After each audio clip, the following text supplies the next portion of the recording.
my mirror. Start to blush when somebody says your name. In my stomach there's a pain. You walk in my direction. Hey guys, welcome back to my channel. It's your girl Kaylin and I'm back with another video. Today's video is my April hopefuls / TBR. Okay, before we get into the books that I am planning to read, I want to show you guys or unbox my book of the month from last month. The next month is actually April's is on the way, which I'm excited for April's, but as y'all know,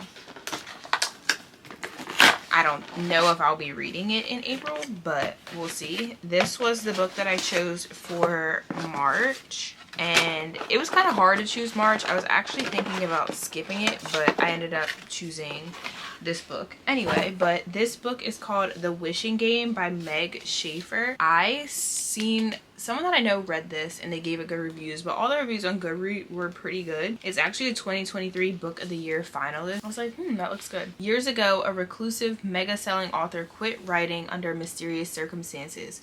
Suddenly, he resurfaces with a brand new book and a one-of-a-kind competition, offering a prize that will change the winner's life. Lucy Hart knows better than anyone what it's like to grow up without parents who loved her. In a childhood marked by neglect and loneliness, Lucy found her solace in books, namely the Clock Island series by Jack Masterson. Now a 26-year-old teacher's aide, Lucy is able to share her love of reading with bright young students, especially 7-year-old orphan Christopher Lamb. Lucy would give anything to adopt Christopher, but even the idea of becoming a family seems like an impossible dream without proper funds and stability. Just when Lucy is about to give up, Jack Masterson announces he's finally written a new book. Even better, he's holding a contest at his home on the real Clock Island, and Lucy is one of the 4 lucky contestants chosen to compete to win the one and only copy. For Lucy, the chance of winning the most sought-after book in the world means everything to her and Christopher. But first she must contend with ruthless book collectors, wily opponents, and the distractingly handsome and grumpy Hugo Reese, the illustrator of the Clock Island books. Meanwhile, Jack the Mastermind Masterson is plotting the ultimate twist ending that could change all their lives forever. So like, how fun does that sound? Really, for April, getting back into my reading, I'm looking for things that are going to be exciting. They're like things that I know that I will be interested in, so I actually might add this on. So this will be the first book of April TBR. Now, I'm not reading them in this order, but this will be the book. So I actually have 4 books that are like my fiction books that I'm going to be reading. I do have some Christian reads that I'm working on. There's a few that I need to finish, but those I never like rush with them. It's just kind of like I read as I go. So the next book is Abby Jimenez. Say You'll Remember Me. This just came out and I had to get it. And I actually wanted to say, I think I'm really a hardback girl. I like hardbacks now. I don't know what it is. Maybe with like wanting to keep my books like so together and not get messed up. I don't know. I just like the feel of a hardback now. Someone's waking up. But this I have been waiting for. So there might be no such thing as a perfect guy, but Xavier Rush comes disastrously close. A gorgeous veterinarian giving Greek god vibes, all while cuddling a tiny kitten. Immediately, yes. That is until Xavier opens his mouth and proves that even sculpted gods can say the absolute wrong thing. Of course, there's nothing Samantha loves more than proving an a-hole wrong. Unless, of course, he can admit he made a mistake. But after one incredible and seemingly endless date, possibly the best in living history, Samantha is forced to admit the truth, that her family is in crisis and any kind of relationship would be impossible. Samantha begs Xavier to forget her, to remember their night together as a perfect moment, as crushing as that may be. Only no amount of distance or time is nearly enough to forget that something between them. And the only thing better than one single perfect memory is to make a life and even a love worth remembering. I'm so excited. Abby Jimenez, all her books for me have been 5 stars. So I'm like, this we're getting into because I need the 5-star reads to get back into reading. Brief intermission. Baby's crying. Okay. Then next we are, I'm 45% done this book, okay, yeah, but I'm finishing it in April.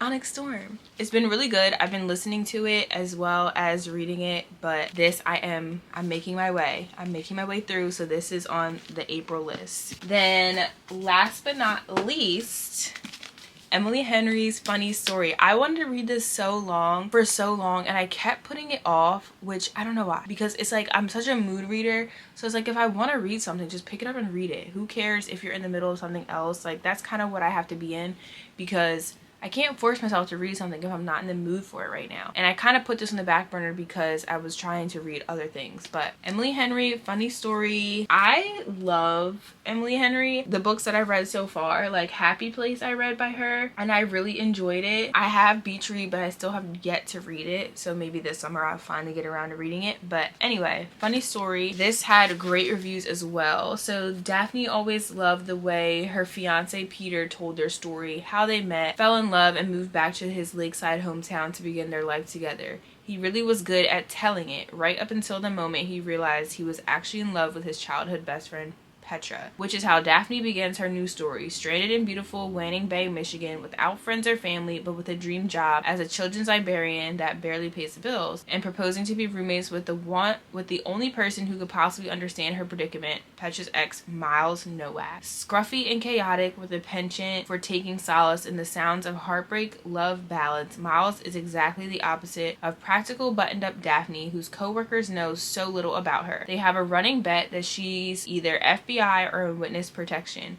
The roommates mainly avoid one another until one day, while drowning their sorrows, they form a tenuous friendship and a plan. If said plan also involves posting deliberately misleading photos of their summer adventures together, well, who could blame them? But it's all just for show, of course, because there's no way Daphne would actually start her new chapter by falling in love with her new fiance's ex, right?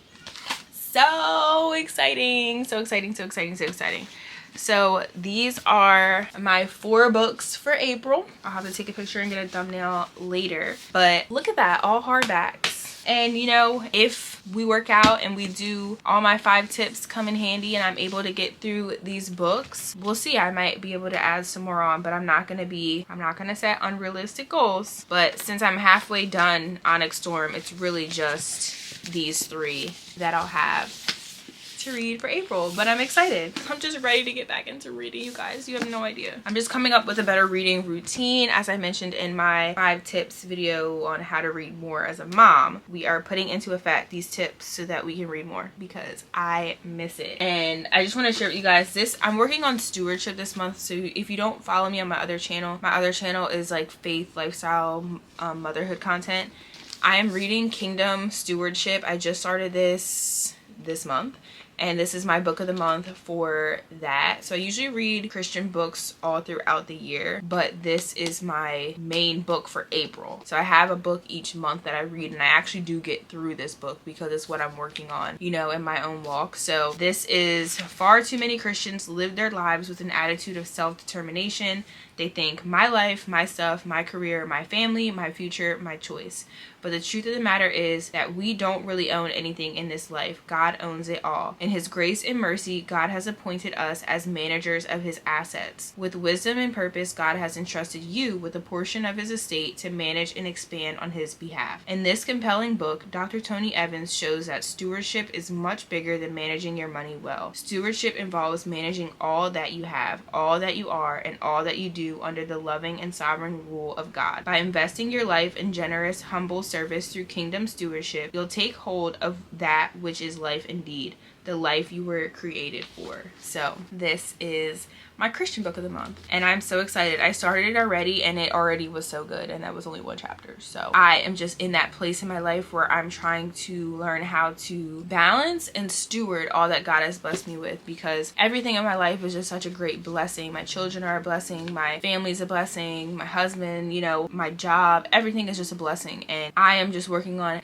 okay, how can I steward these things well so that how I am is pleasing to God and I'm living a life that is honoring Him. So that is that. So really they're still all hardbacks, but these are my 5 main books for April, and I'll probably just do reading vlogs throughout the month so that you can see me reading these books and you can hear my thoughts and everything on these books. And then I will try to be more active on Instagram as well throughout the month. So I hope that you enjoyed this short video. I have to go wake up my girls now, but I hope that you enjoyed it. Please let me know what you're reading for April, and and I hope that this month is a good month and we can get back into the swing of things. So comment down below what you're reading, and if you read any of these, let me know as well, and I will see you guys in the next one. Bye. The reason why